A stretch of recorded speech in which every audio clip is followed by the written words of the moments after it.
சரி, ஓகே. இந்த வீடியோல நம்ம வந்து ஃபண்டமெண்டல் ரைட்ஸ்ல ஆர்டிகிள் 16 பார்க்கலாம். ஓகேவா? சரி. ஆர்டிகிள் 16 வந்து என்ன சொல்லுது அப்படின்னு பார்த்தீங்கன்னா, மொத்தமா இதுல ஒரு 6 கிளாஸ் இருக்கு. சரிங்களா? 16க்குள்ளார ஒரு 6 கிளாஸ் வந்து இருக்கு. கிளாஸ் 1, கிளாஸ் 2, கிளாஸ் 3 அந்த மாதிரி 6 கிளாஸ் இருக்கு. ஓகேவா? சரி. இப்ப 16 கிளாஸ் 1 என்ன சொல்லுதுன்னு பாருங்க. There shall be equality of opportunity for all citizens. இதுவும் சிட்டிசன்ஸ்க்கு மட்டும் தான் அவைலபிள் இந்த ஆர்டிகிள் 16. ஓகேவா? சரி. In matters relating to employment or appointment to any office under the state. ஓகேவா? எல்லாருக்கும் என்னது? நம்ம நாட்டோட எல்லா சிட்டிசனுக்கும் ஈக்குவாலிட்டி குடுக்கணும். இது ஆப்பர்ச்சுனிட்டில. எதுக்கு? Office under any state. அதாவது கவர்ன்மென்ட் ஜாப்ஸ் இருக்கு இல்லையா? அதுல வந்து எல்லா சிட்டிசனுக்கும் ஈக்குவலா வந்து ஆப்பர்ச்சுனிட்டி வந்து குடுக்கணும் அப்படின்னு சொல்றாங்க. இதான் வந்து ஆர்டிகல் 16 பேசிக்கா. சரிங்களா? சரி. அப்ப ஆர்டிகல் 16 கிளாஸ் 2 என்ன சொல்லுது அப்படின்னு பாருங்க. No citizen shall be on the ground of only religion, race, caste, sex, descent, place of birth, residence or any of them be ineligible or discriminated. ஓகேவா? இதை பேஸ் பண்ணி இந்த கண்டிஷன்ஸ்லாம் இருக்கு இல்லையா? இங்க இந்த கண்டிஷன்ஸ்லாம் இருக்கு இல்லையா? இதை பேஸ் பண்ணி யாரையுமே டிஸ்கிரிமினேட் பண்ணக்கூடாது. இப்போ ஃபார் எக்ஸாம்பிள் இப்போ டிஎன்பிஎஸ்சிக்கு வந்து கால்ஃபேர் வருதுன்னு வச்சுக்கோங்களேன். ஏதோ ஒரு எக்ஸாம் குரூப் 1க்கு அந்த மாதிரி வருது. அதை வந்து இந்த ரிலிஜன் பர்டிகுலர் ரிலிஜன் தான் வந்து அப்ளை பண்ணணும், இந்த பர்டிகுலர் ரிலிஜன் அப்ளை பண்ணக்கூடாதுன்னு சொல்ல முடியாது. ஓகே, அதே மாதிரி ரேஸ். ஓகேவா? திராவிடன்ஸ் மட்டும் தான் அப்ளை பண்ணணும், ஆரியன்ஸ் தான் அப்ளை பண்ண முடியாது. அந்த மாதிரி ரேஸை வச்சு சொல்றது. ஓகேவா? அப்படி சொல்லக்கூடாது. அதே மாதிரி கேஸ்ட், இந்த கம்யூனிட்டி மட்டும் தான் அப்ளை பண்ணணும், இந்த கேஸ்ட் மட்டும் தான் அப்ளை பண்ணணும். அதே மாதிரி வந்து செக்ஸ்ன்னு வச்சுக்கோங்களேன், ஆண்கள் மட்டும் தான் அப்ளை பண்ணணும், பெண்கள்லாம் அப்ளை பண்ணக்கூடாது. அதே மாதிரி டிசன்ட்னா என்னது? நம்ம பார்த்தோம் சிட்டிசன்ஷிப்ல பர்த் பை டிசன்ட் அப்படின்னு சொல்லி, இது சிட்டிசன்ஷிப் பை டிசன்ட் அப்படின்னு சொல்லி ஒரு ஒரு விஷயம் வந்து பார்த்தோம். சரிங்களா? So citizenship by birth, citizenship by descent அப்படின்னு. ஸோ அதனால வந்து இங்கே பிறந்தா மட்டும்தான் வந்து இந்த எக்ஸாமுக்கு வந்து அப்ளை பண்ண முடியும் அப்படிலாம் கிடையாது. சிட்டிசன்ஷிப் இருந்தாலே பை டெசன்ட் இருந்தாலும் அப்ளை பண்ணலாம். பிளேஸ் ஆஃப் பர்த், இப்போ வந்து ஃபார் எக்ஸாம்பிள் இப்போ நீங்கள் வந்து சென்னையில் பிறந்தா மட்டும் தான் அப்ளை பண்ண முடியும். ஓகேவா? நீ மதுரையில் பிறந்தா அப்ளை பண்ண முடியாது. அப்படிலாம் நம்ம வந்து சொல்ல முடியாது. அதே மாதிரி ரெசிடென்ஸ், எங்கே நீங்கள் வந்து வசிக்கிறீங்களோ அதை வச்சு என்ன பண்ண முடியாது, நீங்கள் இந்த ஊரை சேர்ந்தவங்க மட்டும் தான் அப்ளை பண்ண முடியும் அப்படிலாம் சொல்ல முடியாது. ஸோ இதை வச்சுமே என்ன பண்ண முடியாது, டிஸ்கிரிமினேட் பண்ண முடியாது ஜாபுக்காக அப்ளை பண்ணும்போது. ஓகேவா? ஜாபுக்காக. ஓகேவா? சரி, அதுதான் என்ன சொல்லுது ஆர்டிகல் 16 கிளாஸ் 2 வந்து அதை பற்றி பேசுது. ஓகேவா? சரி. Employment R office under the state. ஓகேவா? ஸ்டேட்ன்ற வார்த்தைக்கான அர்த்தத்தை நம்ம முன்னாடியே பார்த்துட்டோம்.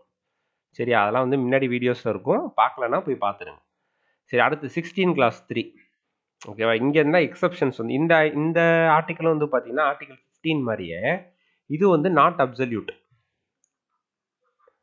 Not absolute. ஓகேவா? சரிங்களா? இந்த ஆர்டிகல் நாட் அப்சல்யூட் அப்படின்னா என்ன அர்த்தம்? எக்ஸப்ஷன்ஸ் வந்து இருக்கும். எக்ஸப்ஷன்ஸ் வந்து இருக்கும். ஓகேவா? அதில் ஃபஸ்ட்டு நம்ம பார்க்க போகிறது 16 கிளாஸ் 3. ஓகே, 16 கிளாஸ் 1 பார்த்தாச்சு, 2 பார்த்தாச்சு. அப்புறம் 16 கிளாஸ் 3 வந்து பார்க்க போகிறோம். ஓகேவா? சரி, 16 கிளாஸ் 3 என்ன சொல்லுது பாருங்க. நத்திங் இந்த ஆர்டிகல், அதாவது இந்த ஆர்டிகல் 16 கிளாஸ் 1, 2 இருக்கு இல்லையா, அதில் இருக்கிற விஷயத்தை வந்து prevent parliament from making any law prescribing in regard to class or classes of employment or appointment to an office. அப்படின்னா என்ன அர்த்தம்னா, பார்லிமெண்ட் இருக்குல்ல, நம்மளோட பார்லிமெண்ட்டு, அது வந்து பார்த்தீங்கன்னா ஒரு சில ஸ்பெஷல், ஓகேவா, ஒரு சில ஸ்பெஷல் லாஸ் மூலியமாக என்ன பண்ணலாம், ரெசிடென்ஸ் இருக்குது பார்த்தீங்களா, ரெசிடென்ஸை வச்சு டிஸ்கிரிமினேட் பண்ணக்கூடாதுன்னு தானே நம்ம படித்தோம் 16 கிளாஸ் 2ல். ஆனால் ரெசிடென்ஸை வச்சு டிஸ்கிரிமினேட் பண்ணலாம் அப்படின்றது தான் என்னது ஆர்டிகல் 16 கிளாஸ் 3. ரெசிடென்ஸ் மட்டும் இல்லை, மற்ற விஷயங்களை வச்சும் பண்ணலாம். இதுக்கு வந்து யார் சட்டம் போட முடியும்? பார்லிமெண்ட் தான் சட்டம் போட முடியும். For example article 371J. ஓகேவா? Special provision for Karnataka. இப்போ கர்நாடகா ரீஜனில் வந்து பார்த்தீங்கன்னு வச்சுக்கோங்களேன், கர்நாடகா ஸ்டேட்டில் ஒரு ஒரு ஒரு சில டிஸ்ட்ரிக்ட்ஸ் இருக்கும். ஓகேவா? ஒரு சில டிஸ்ட்ரிக்ட்ஸ். ஓகேவா? அந்த டிஸ்ட்ரிக்டில் வந்து பார்த்தீங்கன்னு வச்சுக்கோங்களேன், சோஷியலி ரொம்ப பேக்வேர்டாக இருப்பாங்க அவங்க. அந்த மக்கள்லாம் என்னது, சோஷியலி ரொம்ப பேக்வேர்டாக இருப்பாங்க. ஸோ அப்போ என்ன பண்ணலாம் அப்படின்னா, இந்த ஆர்டிகல் 371J வந்து என்ன கொடுத்துருக்கு அவங்களுக்கு அப்படின்னா, அந்த டிஸ்ட்ரிக்டை சார்ந்த மக்களுக்கு மட்டும் ஜாபுக்காக அவங்க அந்த டிஸ்ட்ரிக்ட்ல அவங்க அப்ளை பண்றாங்கன்னு வச்சுக்கோங்களேன், அந்த ஊர்ல வசிக்கிறாங்க பார்த்தீங்களா, அவங்க மட்டும் தான் அந்த ஜாபுக்கு வந்து அப்ளை பண்ண முடியும். ஓகேவா? இது வந்து என்னது, ஆக்சுவலாக இது வந்து டிஸ்கிரிமினேட் பண்ணுறாங்க தான், ஓகேவா? ஏன்னா யார் வேணாலும் அப்ளை பண்ணலாம், அப்படி தானே இருக்கணும். இந்த ஆர்டிகல் 16 கிளாஸ் 2 படி என்னது, ரெசிடென்ஸை வந்து ஒரு க்ரைட்டீரியாவாக வைக்கக்கூடாது, அதை வச்சு டிஸ்கிரிமினேட் பண்ணக்கூடாது. அப்போ யார் வேணாலும் அப்ளை பண்ணலாம் அப்படி தானே இருக்கும். ஆனால் இது வந்து எக்ஸப்ஷன், ஓகேவா? ஸோ அதுக்கு வந்து ஆர்டிகல் எக்ஸாம்பிள் வந்து 371J, ஓகேவா? ஸோ ஏன்னா அவங்க ரொம்ப சோஷியலி பேக்வேர்டாக இருக்கனால அந்த டிஸ்ட்ரிக்டில் வசிக்கிற மக்கள் மட்டும்தான் அங்கே உள்ள ஜாபுக்கு, கவர்மெண்ட் ஜாபுக்கு அப்ளை பண்ண முடியும், ஓகேவா? இது ப்ரைவேட் கிடையாது, கவர்மெண்ட் ஜாப்ஸ் தான் நான் சொல்லிட்டு இருக்கேன். Service under any office under the state, ஓகேவா? சரி. ஸோ இது வந்து பார்த்தீங்கன்னா ஆர்டிகல் 16 கிளாஸ் 3. இதில் வந்து நம்ம வந்து ஒரு 2 விஷயத்தை வந்து கவனிக்கணும், ஓகேவா? இந்த மாதிரி லா கொண்டு வர்றது, இந்த மாதிரி ஆர்டிகல் கொண்டு வந்திருக்காங்களா, இதுக்கு யாருக்கு வந்து பவர் இருக்குன்னா பார்லிமெண்ட்டுக்கு தான் இருக்குது. ஸ்டேட் லெஜிஸ்லேச்சருக்கு வந்து பவர் வந்து கிடையாது. அதாவது நம்மளோட சட்டமன்றம் இருக்கு இல்லையா, அதுக்கு வந்து பவர் வந்து கிடையாது இந்த மாதிரி ஸ்பெஷலாக கொண்டு வர்றதுக்கு. வெறும் பார்லிமெண்ட் மட்டும் தான் பவர் இருக்குது. இது ஒரு விஷயம். ரெண்டாவது விஷயம் என்னன்னு கேட்டிங்கன்னா, இந்த மாதிரி வந்து ஜாப்ஸுக்கு இந்த மாதிரி கொண்டு வராங்க இல்லையா, இது வந்து இன் ரிகார்ட் டு ஸ்டேட் தான், நாட் யூனியன் அப்பாயின்மெண்ட்ஸ். அப்படின்னு என்ன அர்த்தம், சென்ட்ரல் கவர்மெண்ட் ஜாப்ஸ் இருக்கு இல்லையா, அதுக்கு வந்து இந்த ப்ரொவிஷன் வந்து கணக்கில் எடுத்துக்கப்படாது, அதாவது கொண்டு வர முடியாது. Central government jobs, union appointments இருக்கு இல்லையா, அதுக்கு வந்து என்ன பண்ண முடியாது, இந்த இந்த இந்த 16 கிளாஸ் 3ல வந்து ஏதாவது லா வந்து பார்லிமெண்ட் வந்து மேக் பண்ண முடியாது. இதுக்கு மட்டும் தான் மேக் பண்ண, ஒன்லி ஸ்டேட் ஜாப்ஸ்க்கு மட்டும் தான் என்ன பண்ண முடியும், இந்த 16 கிளாஸ் 3 யூஸ் பண்ணி பார்லிமெண்ட் மட்டும் தான், ஸ்டேட் லெஜிஸ்லேச்சர் கிடையாது, பார்லிமெண்ட் மட்டும் என்ன பண்ணலாம், ஸ்பெஷல் லா வந்து ஒன்று வந்து கொண்டு வந்து இந்த இந்த கண்டிஷன் சொல்லியிருக்காங்க இல்லையா, இதில் எதையாவது ஒன்று தளர்த்தி என்ன பண்ணலாம், அவங்களுக்கு ஒரு ரிசர்வேஷன் அந்த மாதிரி வந்து கொடுக்கலாம், ஓகேவா? சரி, இதுதான் வந்து ஆர்டிகல் 16 கிளாஸ் 3ங்க. இது புரிஞ்சிருக்கும்னு நினைக்கிறேன். ஓகே, ஸோ நம்ம அடுத்தது போகலாம். 16 கிளாஸ் 4. இங்கே இருந்தால் நீங்கள் ரொம்ப வந்து கவனமாக பார்க்கணும், சரிங்களா? ஏன்னா இது வந்து கொஞ்சம் குழப்புற மாதிரி இருக்கும், ஆனால் நீங்கள் வந்து ஒன்ஸ் புரிஞ்சுக்கிட்டீங்க, நல்லா நல்லா வந்து அண்டர்ஸ்டாண்ட் பண்ணிக்கிட்டீங்கன்னா நீங்கள் ஈஸியாக வந்து புரிஞ்சுக்கலாம். சரி, இப்போது 16 கிளாஸ் 4 வந்து என்ன சொல்லுது அப்படின்னு பார்த்தீங்கன்னா, nothing in this article shall prevent the state from making any provision for the reservation of appointments in post of any backward class of citizens in the opinion of the state is not adequately represented in the services under the state. அப்படின்னா என்ன அர்த்தம்னா, இதுதாங்க reservation ஜாப்ஸை பற்றி பேசுது. Reservation இன் ஜாப்ஸை பற்றி பேசுது. இன்னைக்கு ஜாப்லலாம் reservation இருக்கு இல்லையா, எல்லா ஜாப்லையும் இருக்குது, சென்ட்ரல் கவர்மெண்ட்லேயும் இருக்குது, ஸ்டேட் கவர்மெண்ட்லேயும் என்ன இருக்குது, ரிசர்வேஷன் வந்து இருக்குது. ஸோ அதை பற்றி பேசுகிற ஆர்டிக்கல் வந்து பார்த்தீங்கன்னா ஆர்டிக்கல் 16 கிளாஸ் 4. அப்போ என்ன சொல்கிறாங்கன்னா, பேக்வேர்டு கிளாஸு, பிற்படுத்தப்பட்டோர் இருக்காங்க இல்லையா, அவங்களுக்கு வந்து ரிசர்வேஷன் வந்து கொடுக்கலாம் அப்படி எனி ப்ரொவிஷன் சொல்கிறாங்க. இந்த எனி ப்ரொவிஷன்ற வார்த்தையை நீங்கள் கவனிங்க. எனி ரிசர்வேஷன் டேரெக்டாக சொல்லலை, ஓகே? எனி ப்ரொவிஷன்னா அவங்களோட அப்லிஃப்ட்மெண்ட்டுக்கு, அதாவது அவங்கள மேலே கொண்டு வர்றதுக்கு ஸ்டேட் வந்து ஏதாவது லா வந்து கொண்டு வரலாம். அதை வந்து பார்த்தீங்கன்னா வச்சுக்கோங்களேன், நம்ம இப்போ நம்ம போய் அதுக்கு வந்து கேஸ்ட்டை பேஸ் பண்ணி இவங்க வந்து ஜாபுக்கு வந்து ரிசர்வேஷன் கொடுக்குறாங்கன்னு போய் கோர்ட்டில் கேஸ் எல்லாம் போடணும், என்னோட ஃபண்டமெண்டல் ரைட் வந்து பாதிக்கப்பட்டுச்சுன்னு கேஸ் வந்து போட முடியாது. ஏன்னா அது வந்து ஒரு எக்ஸப்ஷன், ஆர்டிகல் 16 கிளாஸ் 4, ஓகேவா? அதை தான் வந்து அந்த ஆர்டிகல்லே கொடுத்துட்டாங்க. Nothing in this article shall prevent அப்படின்னா என்ன அர்த்தம், 16 கிளாஸ் 2 வந்து இதை வந்து ப்ரிவென்ட் பண்ண முடியாது, ஓகேவா? அவ்வளோதான். ஸோ அப்போ என்ன பண்ணுறாங்க அப்படின்னா, எஸ்சி எஸ்டிஸ் இருக்காங்க பார்த்தீங்களா, அவங்களுக்கு ரிசர்வேஷன் வந்து கொடுத்துட்டாங்க ஜாப்ல. நம்ம இதுக்கு முன்னாடி பார்த்தோம்ல ஆர்டிகல் 15, அதில் எதை பற்றி பார்த்தோம், எஜுகேஷனல் இன்ஸ்டிடியூஷனில் அட்மிஷனுக்காண்டி கொடுக்குற ரிசர்வேஷனை பற்றி தான் பார்த்தோம். இது நான் சொல்கிறது வந்து ஜாபுக்காக கொடுக்குற ரிசர்வேஷன், ஓகேவா? Both in central and state government, ஓகேவா? ரெண்டு இடத்துலையுமே ஜாபுக்காக கொடுக்குற ரிசர்வேஷனை பற்றி தான் பேசிட்டு. அப்போ எஸ்சி எஸ்டிக்கு வந்து கொடுத்துட்டாங்க ரிசர்வேஷன். இப்போ 1979 என்ன நடக்குதுன்னு பார்த்தீங்கன்னா, மொரார்ஜி தேசாய் கவர்மெண்ட் வந்து இருக்கு. அவர் என்ன பண்ணுறாரு அப்படின்னா, அவர் வந்து பிபி மண்டல் அப்படின்ற ஒரு தலைமையில் ஒரு கமிஷன் வந்து அமைக்கிறார், ஓகேவா? இதை வந்து மண்டல் கமிஷன் அப்படின்னு சொல்லுவாங்க ஃபேமஸாக. சரி, இந்த மண்டல் கமிஷன் வந்து என்ன பண்ணுச்சு அப்படின்னா, எதுக்காக இந்த மண்டல் கமிஷன் வந்து உருவாக்குறாங்க அப்படின்னா, ஆல்ரெடி எஸ்சி எஸ்டிக்கு ரிசர்வேஷன் வந்து கொடுத்துக்கிட்டு இருக்காங்க, ஆர்டிகல் 16 கிளாஸ் 4 படி கொடுத்துக்கிட்டு இருக்காங்க.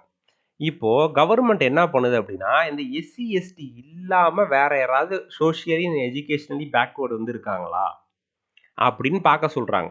அதுக்கு போட்டது தான் இந்த மண்டல் கமிஷன். ஸோ இந்த மண்டல் கமிஷன் என்ன பண்றாங்க, சர்வே எல்லாம் பண்ணி ரிப்போர்ட் வந்து ஒன்று வந்து சப்மிட் பண்ணுறாங்க கவர்மெண்ட்டுக்கு. என்ன சொல்கிறாங்க, 52% ஆஃப் த பாப்புலேஷன், மொத்த பாப்புலேஷனில் 52% excluding schedule caste and schedule tribe, அதாவது ஷெட்யூல் கேஸ்ட் ஷெட்யூல் ட்ரைப்ஸ் இல்லாமல் மொத்த பாப்புலேஷனில் 52% வந்து பேக்வேர்டாக தான் இருக்காங்க, சோஷியலி எஜுகேஷனலி பேக்வேர்டாக தான் இருக்காங்க அப்படின்னு சொல்லி சப்மிட் பண்ணுறாங்க ரிப்போர்ட்டை. எப்போ 1980 சப்மிட் பண்ணுறாங்க கவர்மெண்ட்டுக்கு. ஓகேவா? ஸோ அவங்களுக்கு என்ன பண்ணணும், அந்த 52% பாப்புலேஷனுக்கு 27% ரிசர்வேஷன் வந்து கொடுக்கணும்.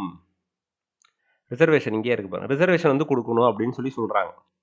இதில் ஜாபில், கவர்மெண்ட் ஜாப்ஸில் நம்ம பார்க்குறது எல்லாமே கவர்மெண்ட் ஜாப்ஸ் தான், சரிங்களா? ப்ரைவேட்டுக்கே நீங்கள் குழப்பிக்க வேண்டாம் அதை போட்டு. கவர்மெண்ட் ஜாப்ஸில் என்ன பண்ணோம், அவங்களுக்கு ரிசர்வேஷன் கொடுக்கணும். அப்போ அந்த 52% வந்து இவங்க எஸ்சி எஸ்டி இல்லாதவங்க தானே, இவங்க இல்லாதவங்க தானே இந்த 52%. அப்போ இவங்களை என்ன சொல்கிறாங்க, அதர் பேக்வேர்ட் கிளாஸஸ்ன்னு சொல்லி கூப்பிட்றாங்க. அதுதான் என்னது, ஓபிசி. ஓகேவா? இவங்க இல்லாமல் அதர்ஸ் அப்படின்றப்ப அதர் பேக்வேர்ட் கிளாஸ். ஓகேவா? சாரி, இந்த ரிப்போர்ட் எப்போ வருது, 1980 வருதுங்க. சரி, இப்போ அடுத்து என்ன ஆகுது அப்படின்னு பார்த்தீங்கன்னா, 1980 உடனே இம்ப்ளிமெண்ட் பண்ணிட்டாங்கன்னா, இம்ப்ளிமெண்ட் பண்ணலை, சரிங்களா? அது நிறைய கவர்மெண்ட்ஸ் வந்துச்சு, அதுக்கப்புறமா மாறி மாறி வந்தாங்க, திருப்பி காங்கிரஸே வந்தாங்க, திருப்பி வேற வேற ஆட்கள் வந்து வந்தாங்க மாறி மாறி, ஆனால் யாருமே வந்து பண்ணல. 1990 வந்து பார்த்தீங்கன்னு வச்சுக்கோங்களேன், விபி சிங் கவர்மெண்ட் இருக்கு பார்த்தீங்களா, அவங்க தான் என்ன பண்ணாங்க, இந்த 27% government job reservation for OBC என்ன பண்ணாங்க, இம்ப்ளிமெண்ட் பண்ணாங்க. அதை நடைமுறைக்கு கொண்டு வந்தாங்க. ஓகேவா? 1990 எப்போ, 1980 ரிப்போர்ட் சப்மிட் பண்ணி 10 வருஷம் கழிச்சு, ஆஃப்டர் 10 இயர்ஸ் 1990 தான் என்ன பண்ணுறாங்க, விபி சிங் கவர்மெண்ட் தான் என்ன பண்ணுது, இந்த இதை வந்து அமல்படுத்துகிறாங்க, சரிங்களா? சரி, அப்புறம் என்ன ஆகுது அப்படின்னு பார்த்தீங்கன்னா, 1991 மறுபடியும் கவர்மெண்ட் மாறுது. யார் இருக்கா, நரசிம்மராவ் கவர்மெண்ட், அவரோட கவர்மெண்ட் வந்து வருது. ஸோ அவர் என்ன சொல்கிறாருன்னா, preference to the poorer section among the OBC in 27%, அதாவது இந்த 27% கோட்டா கொடுத்துட்டாங்க இல்லையா, இப்போ ஓபிசிக்கு ரிசர்வேஷன் வந்து கொடுத்துட்டாங்க. இதில் என்ன பண்ணுறாருன்னா, புவர் பீப்புள் இருப்பாங்களா, இதுலேயே ரொம்ப புவராக இருப்பாங்க, அதாவது எக்கனாமிக்கலி பேக்வேர்டு. இதுக்கு முன்னாடி நம்ம பார்த்தது எல்லாமே சோஷியலி அண்ட் எஜுகேஷனலி பேக்வேர்டு தான். ஓகேவா? இவர் என்ன சொல்றாரு, புவர்ன்ற வார்த்தையை கொண்டு வர மூலியமா என்ன பண்றாரு, எக்கனாமிக்கலி பேக்வேர்டு அப்படின்றத வந்து உள்ள கொண்டு வராரு. ஸோ அவங்க வந்து என்ன பண்றாங்க, அவங்கள வந்து நம்ம வந்து அவங்களுக்கு வந்து ப்ரிஃபரன்ஸ் கொடுக்கணும் அப்படின்னு சொல்லி அந்த 27% யாரெல்லாம் கொஞ்சம் புவரா இருக்காங்களோ அவங்களுக்கு ப்ரிஃபரன்ஸ் கொடுக்கணும்னு சொல்றாரு. ஒன்று. ரெண்டாவது என்ன சொல்றாரு அப்படின்னா, இதுதான் ரொம்ப முக்கியமானது, 10% of jobs for the poorer economically backward section of higher caste were not covered under any existing scheme of reservation. இன்னைக்கு இருக்கு பார்த்தீங்களா அந்த இடபிள்யூஎஸ் ரிசர்வேஷன் 10%, இன்னைக்கு ஒரு ரிசர்வேஷன் இருக்கு, சரிங்களா? நம்ம பார்ப்போம். அந்த ரிசர்வேஷன் இவர் அப்பவே கொண்டு வரலான்னு சொன்னார். யாரு, 1991லயே நரசிம்மராவ் கவர்மெண்ட் வந்து கொண்டு வரலான்னு சொன்னாங்க.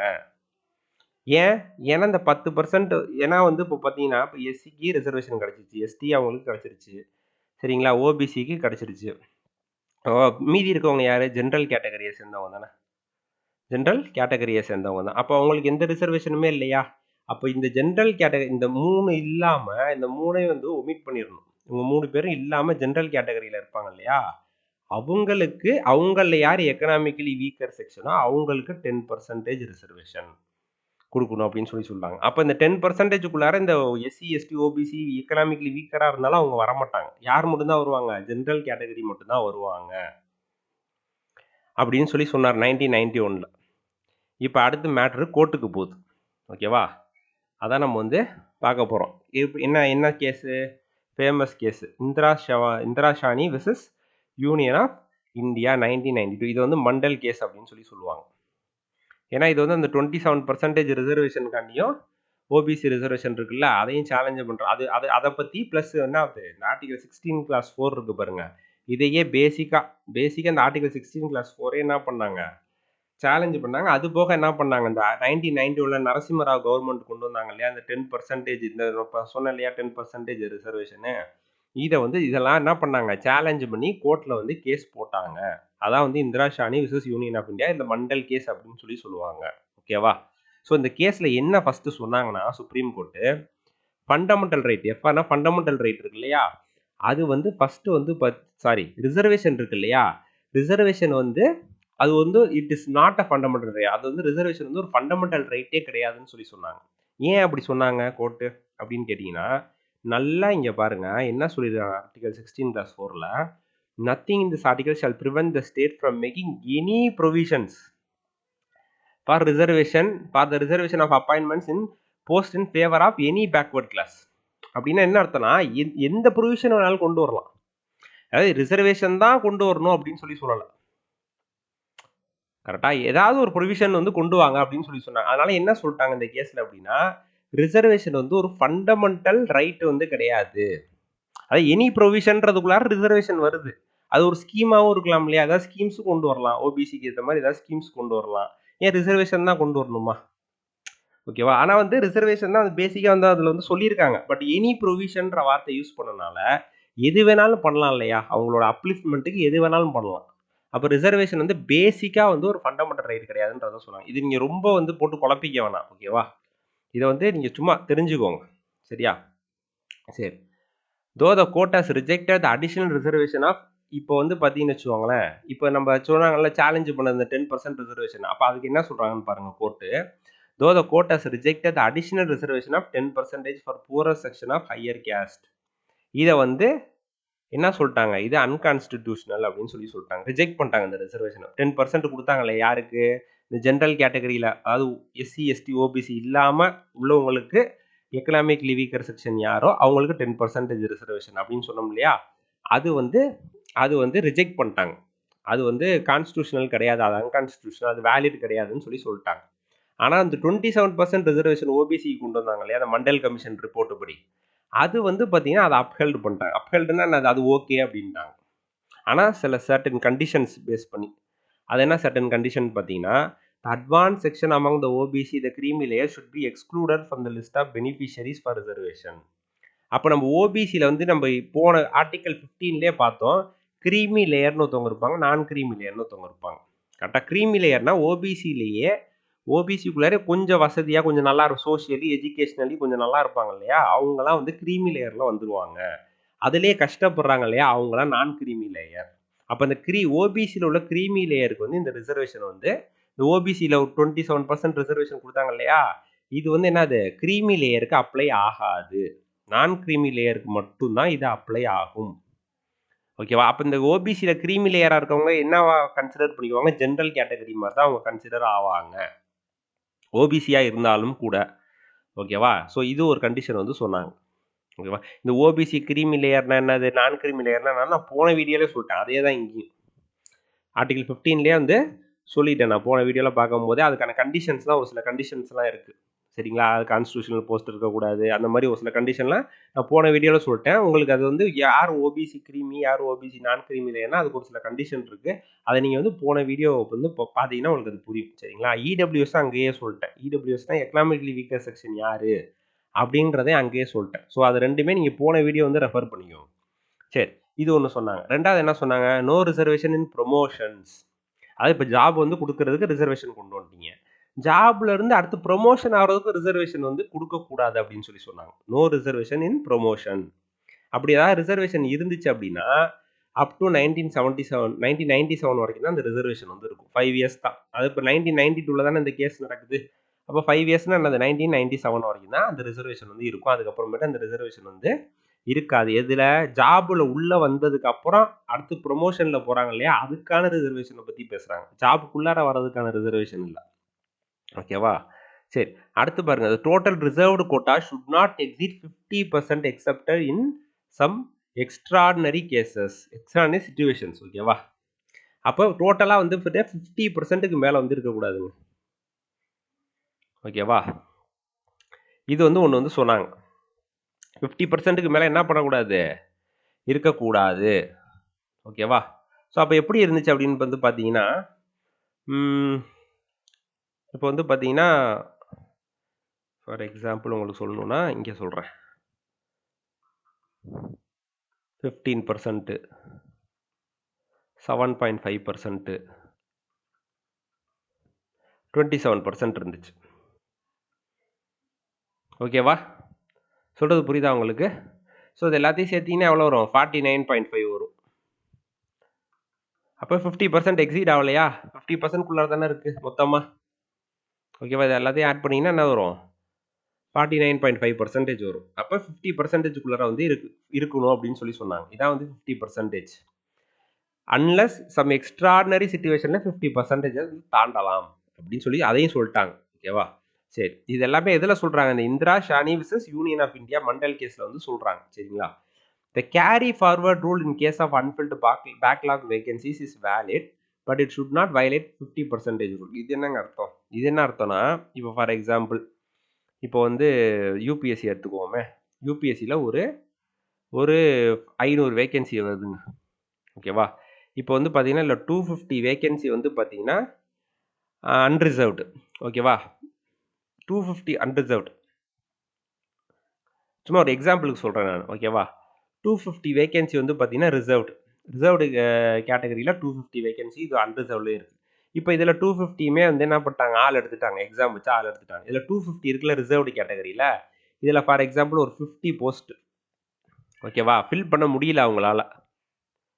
ஓகேவா? ஃபில் பண்ண முடியலை அப்படின்னா அப்போ இந்த 50 போஸ்ட் வந்து அடுத்த வருஷத்துக்கு கேரி ஃபார்வர்ட் ஆகும். இப்போ ஃபார் எக்ஸாம்பிள் இந்த வருஷம் வந்து 2020ன்னு வச்சுக்கோங்களேன்.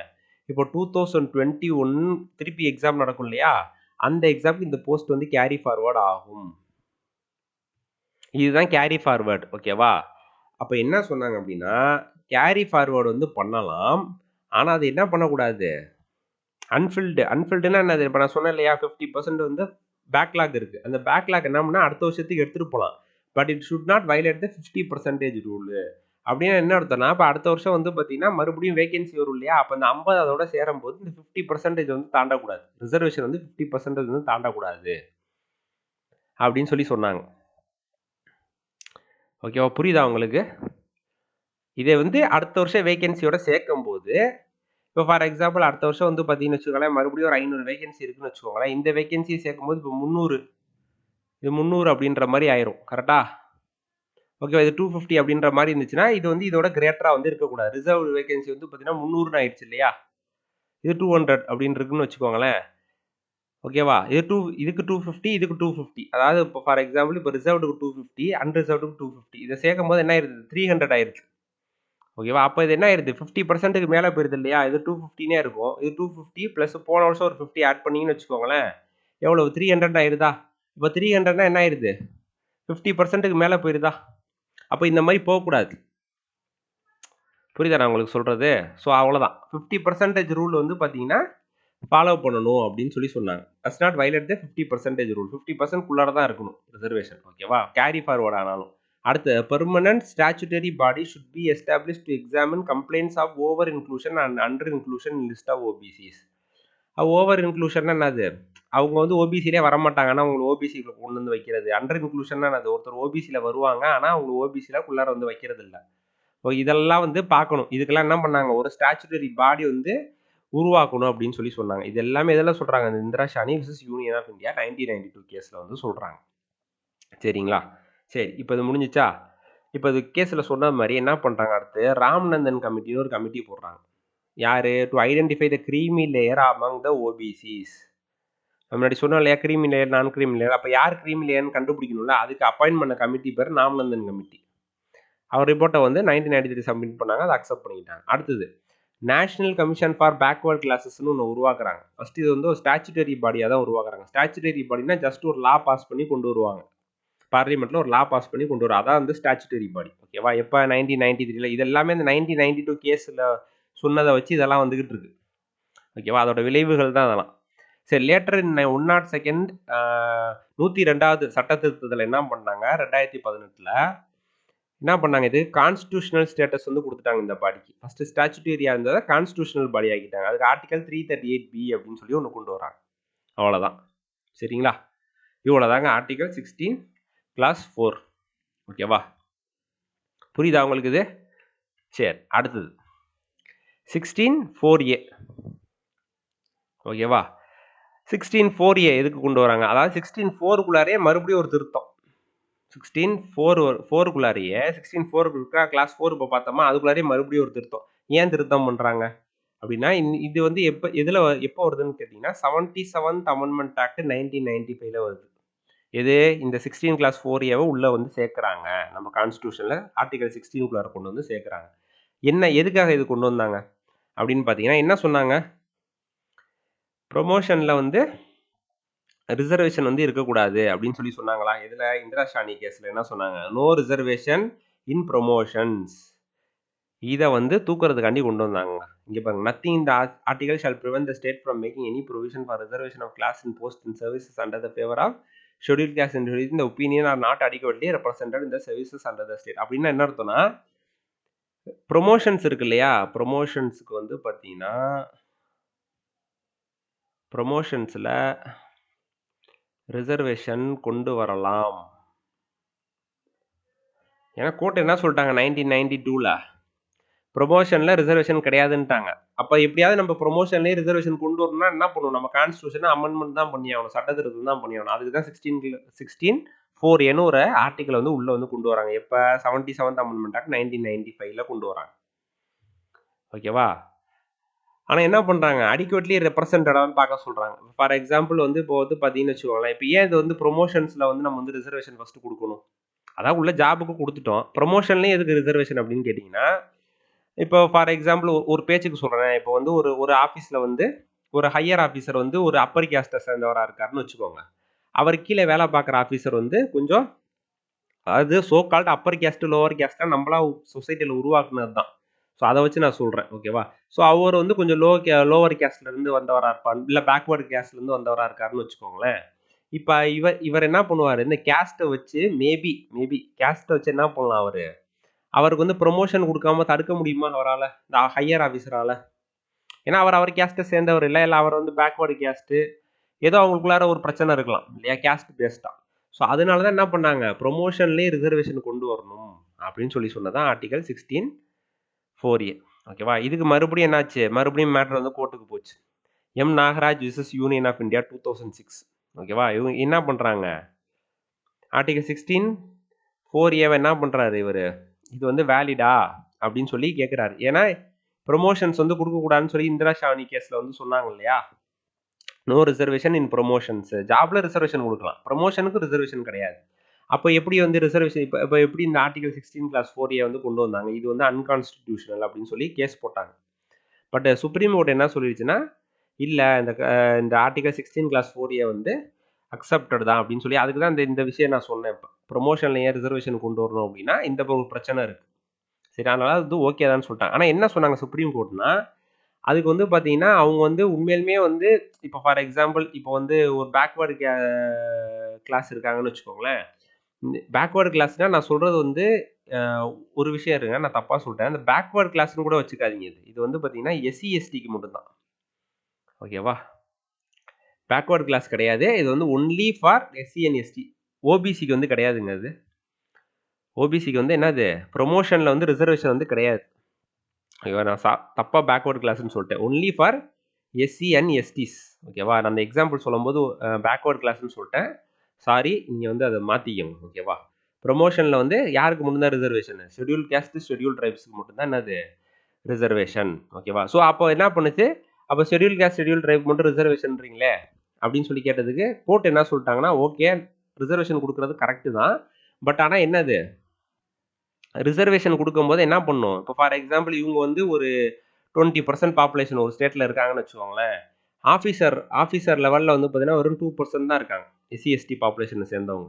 அப்படின்னா இப்போ 20%க்கு 2% தான் இருக்காங்க. அப்படின்றப்ப இவங்களுக்கு என்ன நிறையா வந்து ரிசர்வேஷன் வந்து இன்னும் ப்ரொமோஷன் கொடுத்து மேலே கொண்டு போகணும்.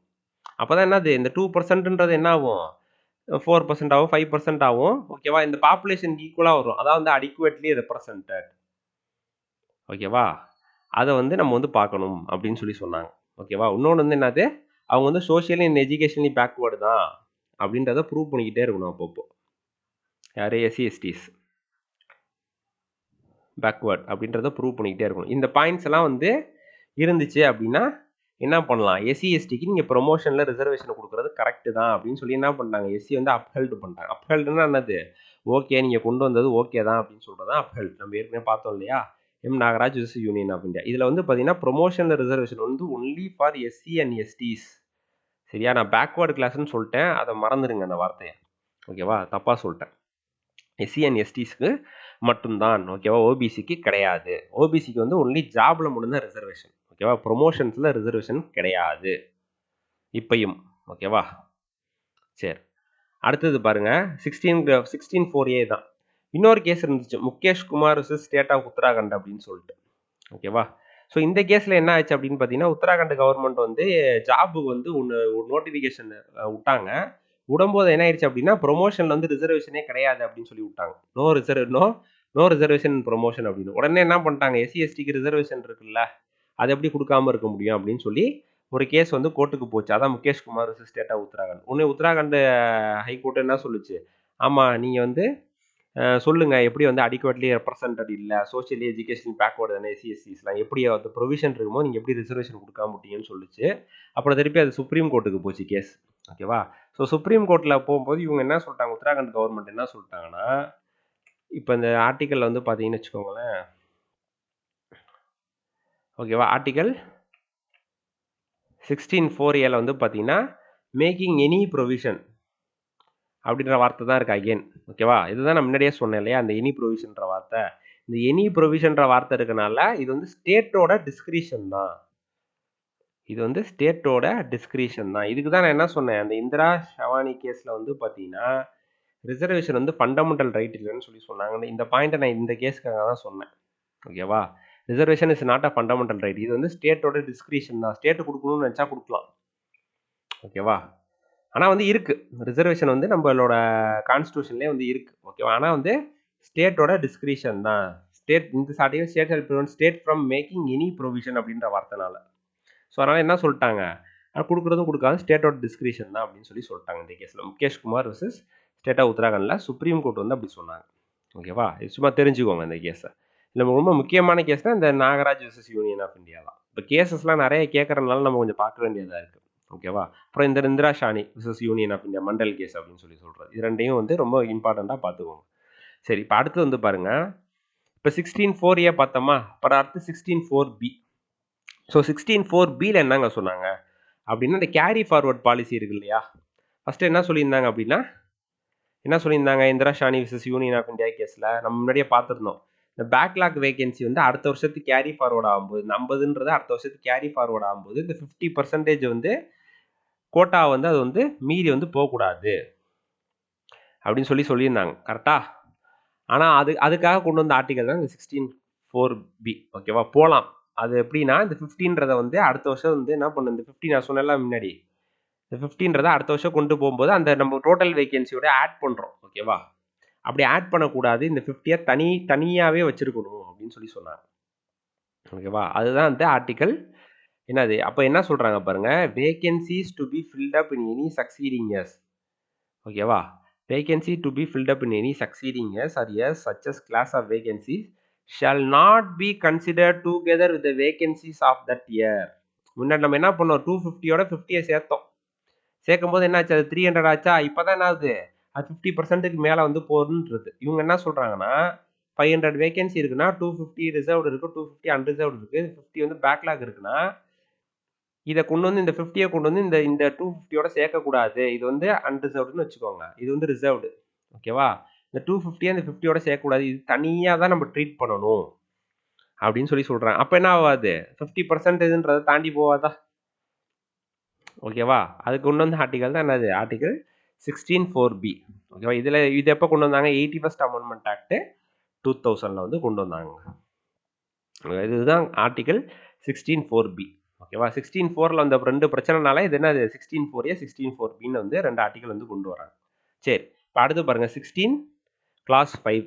ஓகேவா. 16 இப்போ நம்ம வந்து 4 கிளாஸ் தான் பார்த்துருக்கோம். என்னது 1 2 3 4, 4குள்ளார 4A 4B, அதுக்கப்புறம் இப்போ 16ல clause 5 பார்க்குறோம். ஓகேவா. சரி, இதில் என்ன சொல்கிறாங்க பாருங்க, இப்போ ஏதாவது வந்து ஒரு ஆஃபீஸில் வந்து ஒரு கவர்மெண்ட் ஆஃபீஸில் ஏதாவது வந்து ஒரு அப்பாயின்மெண்ட் வந்து போடுறாங்க அப்படின்னா, அந்த அப்பாயின்மெண்ட் வந்து ரிலீஜியஸ் கனெக்ஷன் ஏதாவது இருந்துச்சுன்னா, in connection with the affairs of any religious or denominational institution or any member of the governing body thereof shall be a person professing a particular religion or belonging to a particular denomination.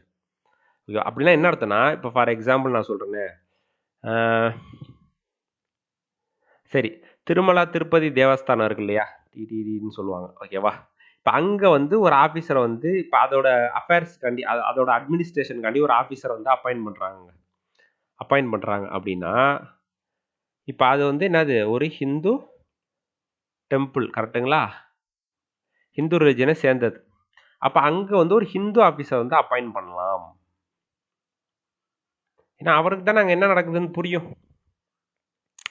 அவங்க சொல்கிறது தெரியுதா அவங்களுக்கு? அந்த இடத்துல appoint பண்ணலாம். இது வந்து இப்போ நம்ம உடனே போயிட்டு நம்ம ஆர்டிகல் 16 கிளாஸ் 2ல என்ன சொல்லியிருக்காங்க, எனக்கு வந்து பார்த்தீங்கன்னா ரிலிஜியனை வச்சு வந்து டிஸ்கிரிமினேட் பண்ணக்கூடாதுன்னு சொல்லியிருக்காங்கல்ல. அப்போ அங்கே எப்படி நீங்கள் வந்து ஹிந்து ஆஃபீஸரை தான் போடுவீங்க, ஏன் ஒரு கிறிஸ்டினோ இல்லை முஸ்லீமோ போட வேண்டியதானே? நீங்கள் ஏன் வந்து டிஸ்கிரிமினேட் பண்ணுறீங்கன்னு கேட்க முடியாது. ஏன்னா இது again exception. Article 16 is not absolute. ஓகேவா? அதுதான் அதை சொல்கிறதா என்னது, ஆர்டிகல் 16 கிளாஸ் 5. இல்லை ஒரு வக்ஃப் போர்டு இருக்குன்னு வச்சுக்கோங்களேன். வக்ஃப் போர்டு இருக்குன்னா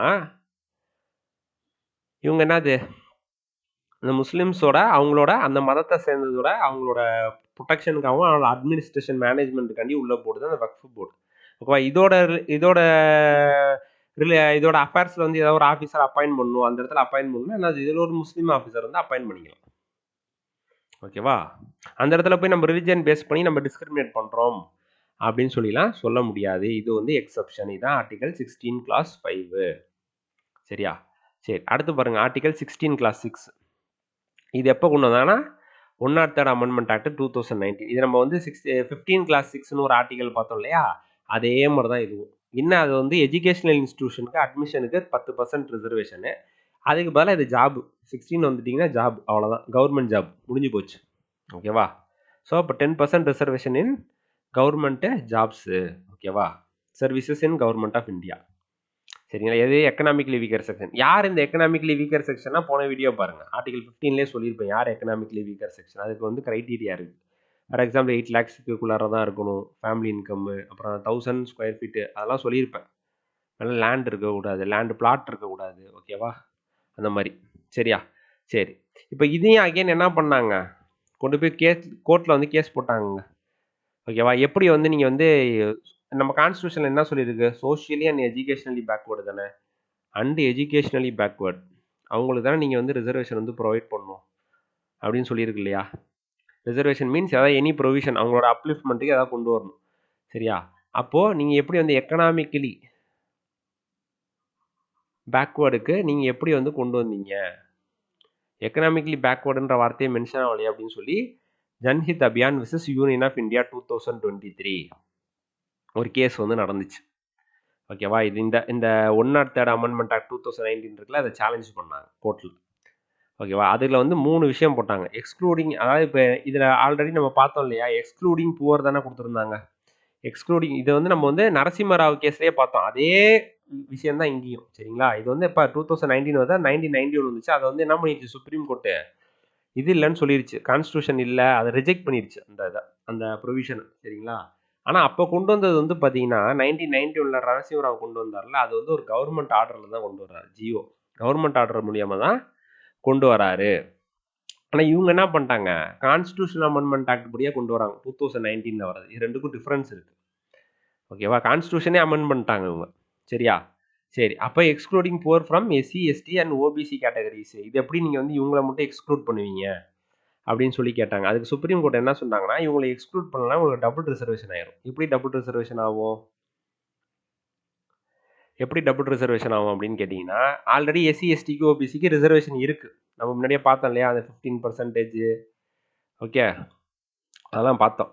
15%, அப்புறம் 7.5, அப்புறம் என்னது 27%. ஆனால் நம்ம பார்த்தோம் இல்லையா. ஸோ அப்படின்றப்போ அதுலேயே உங்களுக்கு ரிசர்வேஷன் கிடச்சிரும். அதே நேரத்தில் என்ன, அது எக்கனாமிக்கலி வீக்கர் செக்ஷன்லேயே ரிசர்வேஷன் கிடச்சிரும். அப்போ டபுள் ரிசர்வேஷன் கிடச்சிரும். அப்போ எக்ஸ்க்ளூட் பண்ணது கரெக்ட் தான் அப்படின்னு சொல்லிட்டாங்க. இது அடுத்து economic backwardness as a criteria for reservation. எப்படி எக்கனாமிக் பேக்வர்ட்னஸை கொண்டு வந்தீங்க, சோஷியலி அண்ட் எஜுகேஷனலி பேக்வர்டு தானே நீங்கள் கொடுக்கணும் ரிசர்வேஷன் அப்படின்னு சொல்லி கேட்டதுக்கு அவங்க என்ன சொல்கிறாங்க, இது பாலிசி டிசிஷன். ரெண்டாவது வந்து காலம் வந்து நிறையா மாறிடுச்சு. ரெண்டாவது வந்து பார்த்தீங்கன்னா இன்கமில் வந்து நிறைய இன்இக்வாலிட்டி வந்துடுச்சு. இப்போ வந்து பார்த்தீங்கன்னு வச்சுக்கோங்களேன், ரிச் பீப்புள் ரிச்சராக, இப்போ சிவாஜி படத்தில் ரஜினி சொல்லுவார்ல, பணக்காரன் ஆகிட்டே போகிறான், ஏழை ஆகிட்டே போகிறான். அந்த மாதிரி இன்கம் இன்இக்வாலிட்டி வந்து ஜாஸ்தி ஆயிடுச்சு. ஸோ அதனால் என்ன பண்ணுறோம், அவங்களையும் நம்ம பார்த்து தான் ஆகணும். அதனால் வந்து இது வந்து ஓகே தான் அப்படின்னு சொல்லிட்டாங்க இதையும். அப்புறம் மூணாவது, violation of 50% for reservation, 50% limit for reservation. இது என்னாச்சு அப்படின்னு கேட்டதுக்கு 50% தாண்டி போகக்கூடாதுல்ல. ஏன் 50% தாண்டி போகுது? முன்னாடியே எவ்வளோ இருக்குது? எஸ்சி எஸ்டி ஒரு 7.5 இருக்குது, இவங்களுக்கு ஒரு 15 இருக்குது, ஓபிசிக்கு ஒரு 27 இருக்குது. இப்போ ஆல்ரெடி 49.5 வந்துருச்சா? இப்போ அடுத்து இப்போ நீங்கள் இடபிள்யூஎஸ்க்கு ஒரு 10 கொடுத்தீங்கன்னு வச்சுக்கோங்களேன், என்ன ஆகும்? 59.5 போயிருமா? அப்போ 50யை தாண்டிடுதா இது? 50யே இது தாண்டிடுது. அப்போ இது வயலேஷன் தானே அப்படின்னு சொல்லி சொன்னதுக்கு மறுபடியும் கோர்ட் என்ன சொல்லிட்டாங்கன்னா, இந்திரா ஷானி கேஸில் நல்லா பார்த்தீங்கன்னா நாங்கள் என்ன சொல்லியிருப்போம்னா 50% தான். ஆனால் இன் எக்ஸ்ட்ராடினரி சிச்சுவேஷன்ஸில் வந்து எக்ஸ்ட்ரா அது வந்து 50% வந்து தாண்டி போகலாம் அப்படின்னு சொல்லிட்டாங்க. ஸோ அப்போ இதுவும் என்னது, இதுவும் ஒன்றும் இல்லை. அப்போ என்ன பண்ணிட்டாங்க, இதை அப்ஹெல்டு பண்ணிட்டாங்க. இந்த 16 கிளாஸ் 6 இருக்கு இல்லையா, இந்த கான்ஸ்டியூஷன் அமெண்ட்மெண்ட் ஆக்ட் வந்து ஓகே அப்படின்னு சொல்லிட்டாங்க.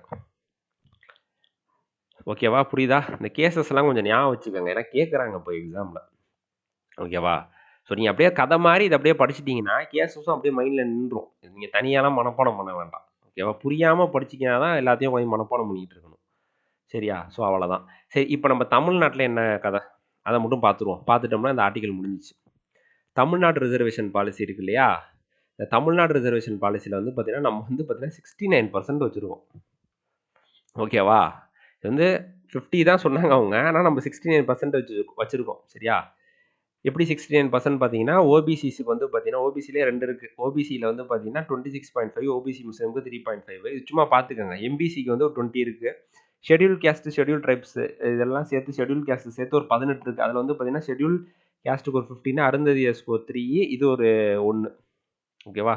ஷெட்யூல் ட்ரைப் இந்த 15 3 1. ஓகேவா? ஸோ மொத்தமாக வந்து பார்த்தீங்கன்னு வச்சுக்கோங்களேன் 69% வந்து இருக்கு. ஓகேவா? 69% நம்மளுக்கு ரிசர்வேஷன் வந்து இருக்குது. இது எல்லாத்தையும் சேர்த்திங்கன்னா 69% வரும் ரிசர்வேஷன். அப்போ 31 தான் அது ஓப்பன் காம்படிஷன். இந்த 31 இங்கே இருக்கு இல்லையா, இதுதான் அது ஓப்பன் காம்படிஷன். அப்போ என்ன சொன்னாங்க, 50%ஏ தாண்டக்கூடாதுன்னு சொன்னாங்க இல்லையா இந்திரா ஷானி கேஸில். அப்போ எக்ஸ்ட்ரானரி சர்க்கம்ஸ்டன்ஸ் அப்படி தான் வருது நம்ம தமிழ்நாட்டுக்கு. என்னென்னா தமிழ்நாடு கவர்மெண்ட் என்ன சொன்னாங்கன்னா, எங்கள் இதில் வந்து நிறையா சோஷியலி அண்ட் எஜுகேஷனல் பேக்வர்டு வந்து நிறையா பீப்புள் இருக்காங்க, அதனால் நாங்கள் உங்களுக்கு இவ்வளோ % ரிசர்வேஷன் தரோம் அப்படின்னாங்க. இதை கொண்டு போய் என்ன பண்ணாங்கன்னா ஷெட்யூல் 9ல் வச்சுட்டாங்க. ஷெட்யூல் 9ல் இந்த 9 ஷெட்யூல் உருவாக்குனதே எதுக்குன்னா, இந்த ஷெட்யூல் உள்ளார போய் ஏதாவது ஒரு லாவை கொண்டு போய் வச்சிட்டோம்னு வச்சுக்கோங்களேன், இது வந்து பார்த்தீங்கன்னு வச்சுக்கோங்களேன், இதை வந்து ஜுடிஷியல் ரிவ்யூ வந்து கொண்டு வர முடியாது. இதை வந்து ஜுடிஷியரி வந்து இதை வந்து ரிவ்யூ பண்ண முடியாது, கோர்ட் வந்து ரிவ்யூ பண்ண முடியாது அப்படின்னு சொல்லி கொண்டு வந்தால் தான் இந்த ஷெட்யூல் 9. ஆனால் வந்து 1973 கேசவானந்தா பாரதி கேஸ் இருக்கு இல்லையா, கேசவானந்தா பாரதி கேஸில் என்ன சொல்லிட்டாங்க சுப்ரீம் கோர்ட்டு, ஷெட்யூல் 9 எங்கள் பார்வைக்குள்ளார தான் வரும், ஜுடிஷியல் ரிவ்யூக்குள்ளார தான் வரும்.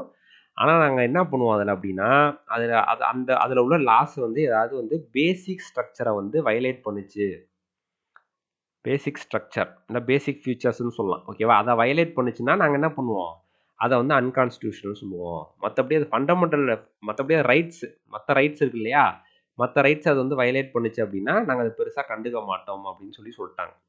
ஸோ அப்போ இந்த 50% அப்படின்றது வந்து 50%க்குள்ளே தான் சீலிங் லிமிட் இருக்கணும் அப்படின்றது வந்து பேசிக் ஸ்ட்ரக்சரான்னு கேட்டால் அது கிடையாது. அது மாதிரி சொல்லலை சுப்ரீம் கோர்ட், ஃபியூச்சரில் சொல்லலாம். ஓகேவா? ஸோ அதனால் என்ன பண்ணிட்டாங்க 69% ஓகே அப்படின்ற மாதிரி தான் வச்சுருக்காங்க. ஆனால் கேஸ் இருக்குது.